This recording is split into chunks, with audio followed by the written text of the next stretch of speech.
बिस्मिल्लाहिर्रहमानिर्रहीम। अस्सलामु अलैकुम वरहमतुल्लाहि वबरकातुहू।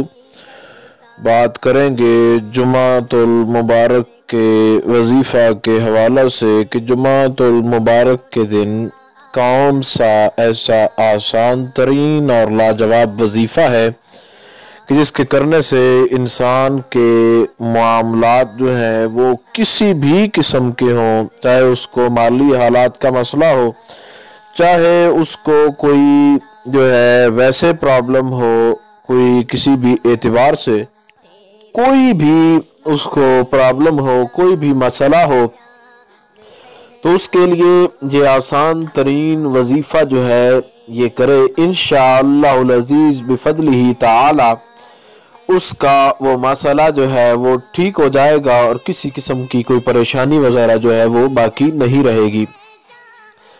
करना आपने ये है कि बावुज़ू होकर जुमातुल मुबारक के दिन जब भी आपको वक्त मिले पूरे दिन के अंदर आपने छोटा सा एक विर्द है वो करना है।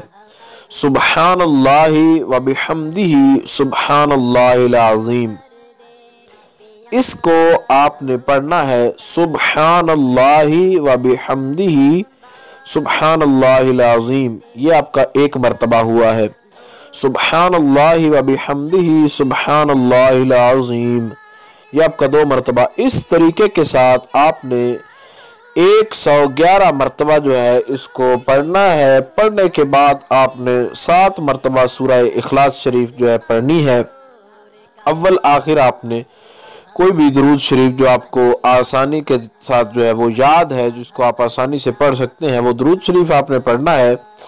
इंशाअल्लाह अज़ीज़ जितना भी जिस हवाले से कोई आपका प्रॉब्लम हुआ किसी भी किस्म का, तो वो इंशाअल्लाह ताला फ़ौरन जो है वो हल हो जाएगा। उम्मीद की जा सकती है मुख्तसर तरीन अल्फाज के अंदर जो गाइडलाइन आपको दी गई है उसकी आपको समझ आ गई होगी। फिर भी अगर आपको इस हवाले से कोई मसला हो तो आप लोग कमेंट्स कर सकते हैं। इंशाअल्लाह अज़ीज़ मुकम्मल तौर पर ये कोशिश की जाएगी कि आपको आगाह कर दिया जाए। अस्सलामु अलैकुम वरहमतुल्लाहि वबरकातुहू।